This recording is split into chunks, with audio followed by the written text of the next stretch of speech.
कर्नाटक राज्याची महाराष्ट्र सरकारनं परवानगी घेतली आहे का?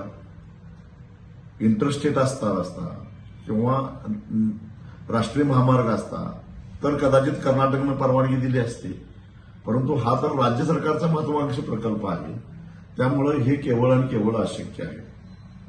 चंदगडला जाण्यासाठी शक्तीपीठ महामार्गाचा जो पूर्वीचा मार्ग होता तो गडिंग्लज, आजरा, कागल, हातकणंगले, शिरोळ, मिरज, कवठेमंकाळ या तालुक्यातून जातो.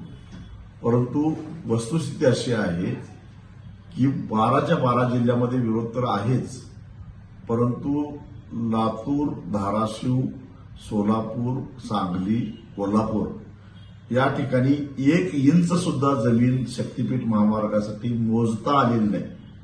अधिकाऱ्यांना रिकाम्या हातानं परत जावं लागेल.